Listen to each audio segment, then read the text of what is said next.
FIR में देरी कब नुकसानदेही होती है। एफआईआर मजिस्ट्रेट को भेजने में देरी से अभियोजन के मामले में असर नहीं पड़ेगा। सुप्रीम कोर्ट का यह लेटेस्ट जजमेंट जो कि 4 अक्टूबर 2024 को आया है। नमस्कार दोस्तों, स्वागत है आपका हमारे YouTube चैनल पे, जहां हम आपको कानून से जुड़ी महत्वपूर्ण जानकारी देते हैं। आज के वीडियो में हम लोग बात करेंगे सुप्रीम कोर्ट के एक अहम फैसले के बारे में, जिसमें कोर्ट ने कहा कि एफआईआर को मजिस्ट्रेट को भेजने में देरी अभियोजन के मामले में कमजोर नहीं करती है, जब तक आरोपी यह साबित न कर दे कि इसमें कोई भी नुकसान हुआ है। आइए जानते हैं इस फैसले की पूरी जानकारी और इसके महत्वपूर्ण बिंदुओं पे। सबसे पहले जानते हैं इसका केस परिचय। यह मामला पूर्व बिहार के जो मंत्री बृज बिहारी प्रसाद की हत्या से जुड़ा है। पटना हाई कोर्ट ने इस मामले में जो आरोपियों को बरी कर दिया था, जिसके बाद उनकी जो पत्नी रामा देवी ने सुप्रीम कोर्ट में अपील की थी। हाई कोर्ट ने एफआईआर मजिस्ट्रेट को देर से भेजे जाने के आधार पर आरोपियों को बरी किया था। सुप्रीम कोर्ट का फैसला। सुप्रीम कोर्ट ने यह साफ किया कि एफआईआर को मजिस्ट्रेट को भेजने में देरी केवल तभी अभियोजन मामले को प्रभावित करेगी जब यह साबित हो कि इससे आरोपी को कोई नुकसान हुआ है। कोर्ट ने कहा कि मात्र देरी अभियोजन के पूरे मामले को खत्म नहीं कर सकती। राज्य बनाम दाऊद खान 2016 का केस का संदर्भ। सुप्रीम कोर्ट ने राज्य बनाम दाऊद खान केस जो कि 2016 का जिक्र किया, जहां कोर्ट ने कहा कि एफआईआर मजिस्ट्रेट को देरी से भेजने के मामले में आरोपी को यह साबित करना होगा कि इससे उनके मामले में प्रतिकूल असर पड़ा है। इस केस में आरोपियों ने एफआईआर के देरी से भेजे जाने का मुद्दा उठाया, लेकिन सुप्रीम कोर्ट ने इसे पर्याप्त नहीं माना। एफआईआर भेजने में देरी का स्पष्टीकरण। सुप्रीम कोर्ट ने इस केस में पाया कि घटना 13 जून 1998 को रात की हुई और 14 जून को एफआईआर भेजी जानी चाहिए थी। चूंकि 14 जून रविवार था और एफआईआर 15 जून को मजिस्ट्रेट को भेजी गई, यह देरी में समझ में आने वाली थी, इसलिए इसे अभियोजन के खिलाफ नहीं माना गया। देरी का महत्व और साक्ष्यों की सच्चाई। कोर्ट ने कहा कि एफआईआर को मजिस्ट्रेट को भेजने की देरी का मुख्य उद्देश्य यह सुनिश्चित करना है कि एफआईआर में कोई छेड़छाड़ न हो। अगर गवाह विश्वसनीय हो, उनके बयान सच्चे प्रतीत होते हो, तो एफआईआर भेजने में देरी को अभियोजन के खिलाफ नहीं माना जाएगा।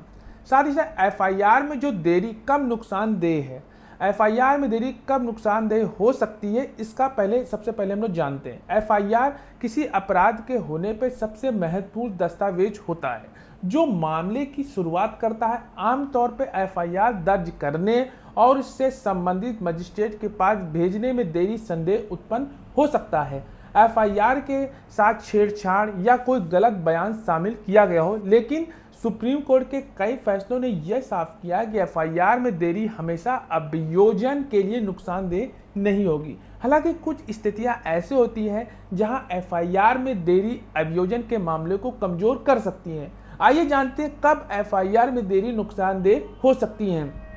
पहला जो पॉइंट है, उचित स्पष्टीकरण का अभाव। अगर एफआईआर दर्ज करने या उसे मजिस्ट्रेट को भेजने में देरी होती है तो इस देरी का कोई तर्क संगत स्पष्टीकरण नहीं दिया जाता तो अभियोजन के लिए नुकसानदेह हो सकता है। कोर्ट यह देखेगा कि देरी का क्या कारण था, क्या वास्तविक था या नहीं था। अगर देरी का कोई वाजिब कारण नहीं होता तो क्या आरोपियों के पक्ष में जा सकता है। दूसरा पॉइंट है कि एफआईआर में छेड़छाड़ की संभावना। एफआईआर में देरी होने पर यह सवाल उठता है कि क्या एफआईआर में बदलाव या छेड़छाड़ की गई है। अगर एफआईआर को मजिस्ट्रेट के पास समय नहीं भेजा गया तो उस समय एफआईआर में कोई परिवर्तन हुआ तो अभियोजन की विश्वसनीयता पर सवाल उठ सकते हैं। तीसरा पॉइंट यह आता है कि महत्वपूर्ण साक्ष्यों का गायब होना।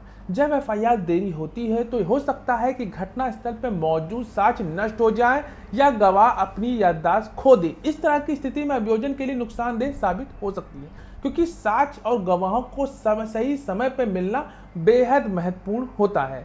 चौथा स्थिति ये होती है कि संदिग्ध परिस्थितियां। एफआईआर में देरी होने पर आरोपी पक्ष यह तर्क दे सकता है कि घटना के तुरंत बाद एफआईआर दर्ज न करने का मतलब यह हो सकता है कि मामला बनावटी है या आरोप झूठे हैं। अगर देरी के कारण संदेह उत्पन्न होता है कि एफआईआर जब भी झूठी जानकारी जोड़ी गई हो तो यह अभियोजन के खिलाफ जा सकता है।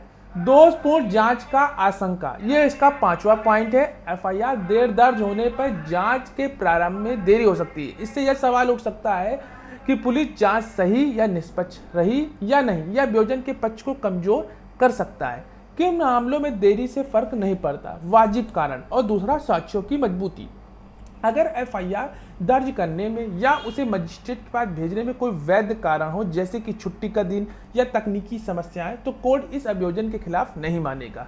साक्ष्यों की मजबूती, अगर देरी के बावजूद अभियोजन के पास मजबूत साक्ष्य और विश्वसनीय गवाह है तो एफआईआर में देरी के कारण मामले पर कोई प्रभाव नहीं पड़ेगा। तो एफआईआर में देरी तब नुकसानदेह हो सकती है जब आरोपी यह साबित करे कि इससे उसके मामले में कोई महत्वपूर्ण क्षति हुई है या एफआईआर से छेड़छाड़ का संकेत देता है। बिना पर्याप्त कारण के देरी हमेशा अभियोजन के लिए नुकसानदेह हो सकती है, लेकिन सुप्रीम कोर्ट ने यह स्पष्ट किया कि मात्र देरी से मामला कमजोर नहीं होता है। आशा करती है ये वीडियो आपको अच्छा लगा होगा। इस जजमेंट का केस टाइटल में डिस्क्रिप्शन बॉक्स में दे दूंगा, आप जाकर वहां इसको पढ़िएगा। मिलते हैं एक नेक्स्ट वीडियो, तब तक के लिए धन्यवाद।